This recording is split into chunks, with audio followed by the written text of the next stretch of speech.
The USS Abraham Lincoln has been hit. Say that again. For the first time in the modern era, an American nuclear aircraft carrier, the centerpiece of U.S. military power, has been struck in combat. For decades, the carrier was considered untouchable, the ultimate symbol of American deterrence. But now, missiles and drones have done something no adversary has accomplished since World War II. And the question shaking military planners around the world tonight is simple. What happens when the carrier gets hit? For decades, the aircraft carrier has stood at the center of American military power.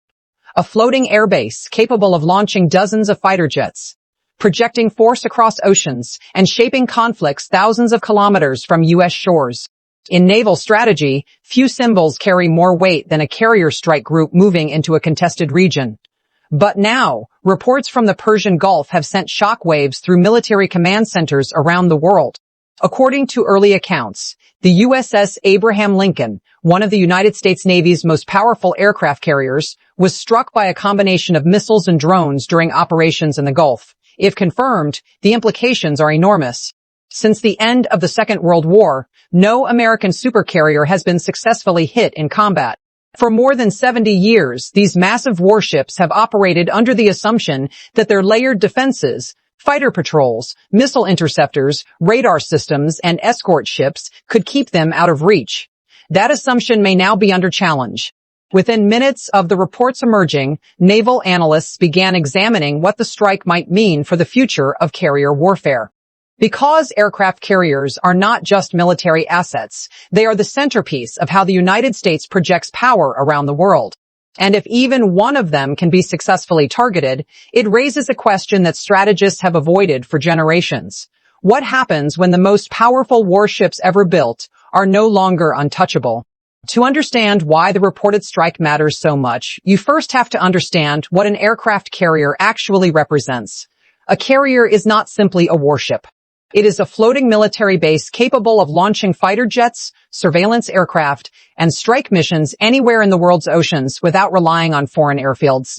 With its air wing and escort vessels, a carrier strike group can project power thousands of kilometers from American shores. This capability forms the backbone of the United States' global military posture. Today, the United States operates 11 nuclear-powered aircraft carriers, more than the rest of the world's navies combined. These ships allow Washington to respond rapidly to crisis, support allies, and maintain a constant presence in key strategic regions. Where a carrier sails, American influence follows. But their importance is not purely military. Aircraft carriers also serve as symbols of security guarantees. For many allied nations, the arrival of a U.S. carrier strike group represents a visible commitment that the United States is prepared to defend its partners and maintain stability in the region. This is why the credibility of deterrence is closely tied to the perception that these ships are nearly impossible to defeat.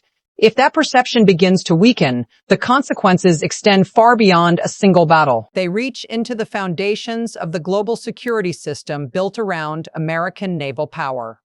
But behind the steel hull and advanced weapon systems, an aircraft carrier is also something else.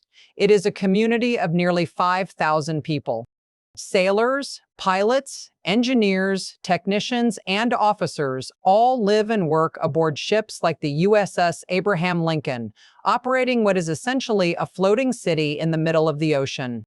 Every day, thousands of individuals coordinate complex flight operations, maintain engines, manage radar systems, and keep the enormous vessel functioning. When a carrier is struck, the battle does not end with the impact. In many ways, it is only beginning. Within seconds, damage control teams rush into action.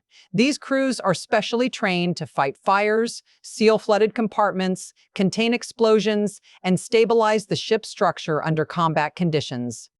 Naval damage control has long been one of the most critical skills in maritime warfare. Throughout history, ships that survived devastating attacks often did so because their crews were able to react quickly and decisively.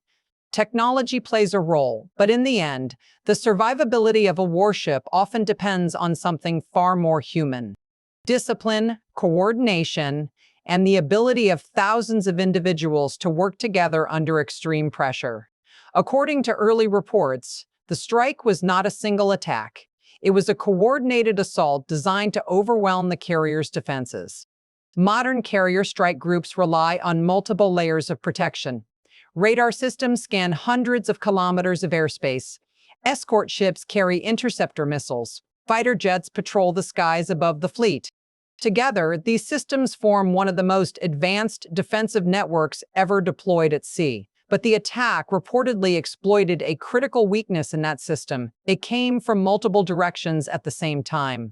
Ballistic missiles approached at extreme speed from high altitude, forcing the carrier group's defenses to launch interceptors and track fast-moving targets descending toward the fleet. While those systems were engaged, waves of drones reportedly approached at lower altitudes, flying beneath radar coverage and probing for openings in the defensive shield. This kind of multi-vector saturation attack has long been studied by military planners. The idea is simple, but dangerous. Present so many different threats at once that defensive systems become overloaded, forcing commanders to divide their attention and resources. Even the most sophisticated defenses can struggle under that pressure. And as missile and drone technologies continue to evolve, saturation attacks like this are becoming one of the defining challenges of modern naval warfare. For decades, naval strategy has been built around a powerful assumption that an aircraft carrier protected by its strike group was nearly impossible to hit.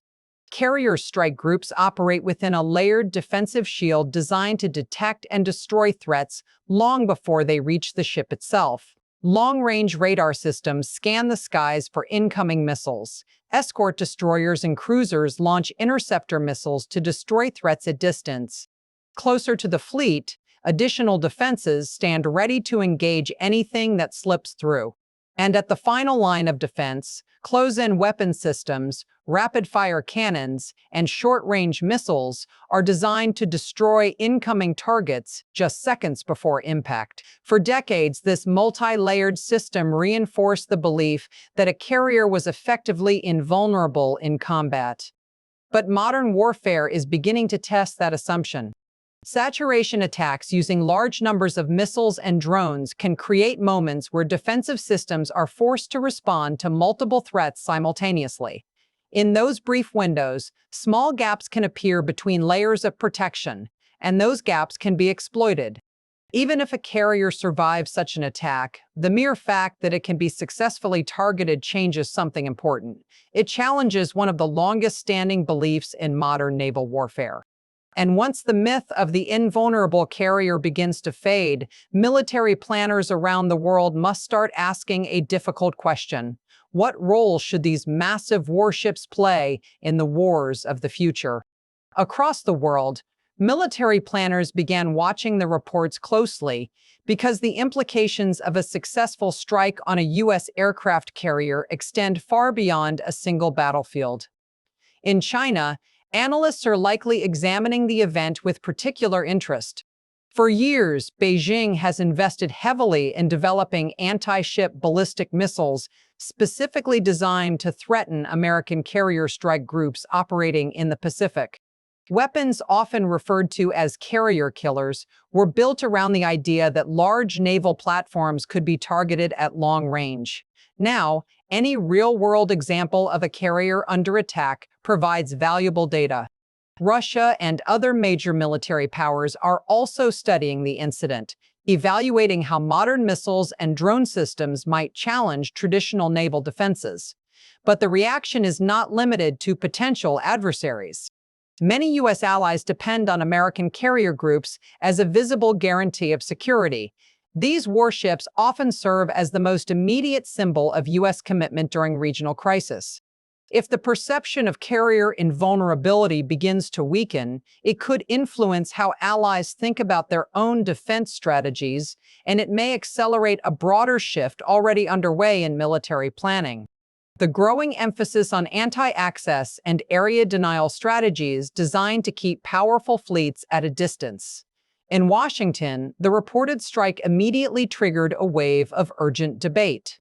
When an aircraft carrier is targeted, the question is never only about the damage. It is about what happens next. Inside the Pentagon and across the U.S. government, officials must now weigh a series of difficult choices. One path leads toward escalation, expanding military operations to reassert deterrence and demonstrate that such attacks will carry serious consequences. Another path involves containment, preventing the confrontation from spiraling into a wider regional war that could draw in additional countries and disrupt global energy route. At the same time, diplomatic channels often begin working quietly behind the scenes. Even in the middle of conflict, governments sometimes explore ceasefire arrangements or de-escalation efforts designed to prevent further escalation. But whatever decisions emerge in the coming days, one reality is already clear. Events like this do not remain confined to a single battle. They force military planners to rethink doctrines, defensive systems, and operational strategies built over decades. Because if the assumptions surrounding carrier warfare are beginning to change, the consequences will extend far beyond this conflict. They may reshape how naval power is used and challenged for years to come.